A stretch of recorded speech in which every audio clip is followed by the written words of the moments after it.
शेती महामंडळाचे कर्मचारी आज इथं उपोषणाला बसले, तिथं मी आज भेट दिली। खरं तर माझ्या त्या कामगारांच्या ज्या मागण्या आहेत त्या मागण्या अत्यंत बरोबर आहे। 2014 सालापासून माझ्यासारखा कार्यकर्ता त्यांच्या मागण्यासाठी प्रश्न मी स्वतः लावून धरलेला आहे।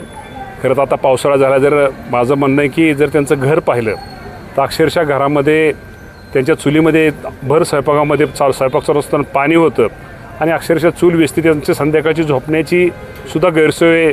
त्यांच्या मागण्या कुठल्याही प्रकारच्या चुकीच्या नाहीत। मी त्यांच्या मागण्याचं निवेदन घेतलं आहे, पाठीमागेसुद्धा मी त्या बाबतीत पाठपुरावा केलेला आहे।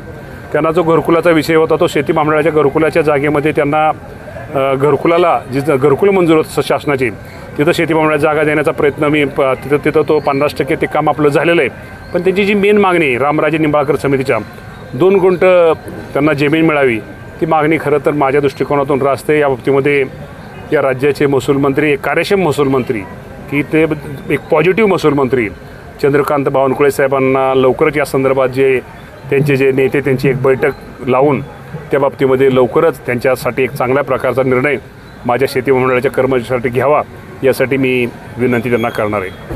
महाराष्ट्र राज्य महामंडळ कामगारांच्या न्याय हक्कासाठी तुम्ही आज या ठिकाणी आमरण उपोषणाला बसलेला आहे। आज मुख्यमंत्री दत्तात्रय भरणे यांनी देखील भेट दिलेली आहे, काय नेमकी मागणी? काय नाही, मामा लोकप्रतिनिधी म्हणून मामाने मामाचं काम केलेलं आहे। गेल्या 35-40 वर्षापासून शेती महामंडळ कामगारांचा हा लढा आहे।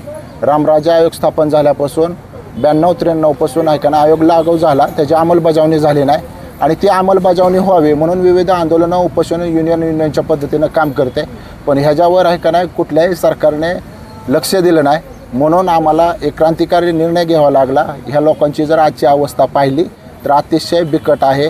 ह्यांच्यात जशी माळीण होईल तसं एक दिवस जर पाऊस पाणी जर आला तर एखादी जीवितहानी होईल त्या घरामध्ये।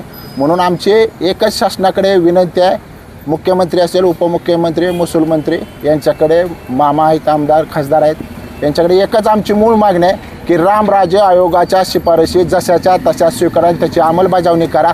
तेवढ्या जर अंमलबजावणी केलं ना 6-7 मागण्यामध्ये आमच्या कामगारांचं पहिल्यासारखं दिवस येतील। तुमची मागणी मान्य नाही झाली तर तुमची भूमिका काय असणार? उद्याच्या 2 दिवसामध्ये आम्ही आमच्या कुटुंबासाठी, आम्ही 2-3 जण बसलो, मी आहे, शेखर काटे आहे आणि आकाश आहे, आम्ही आमच्या कुटुंबासाठी ह्याच मंठपामध्ये आहे का नाही ह्या कामगारांसाठी पेटवून घेणार आहे।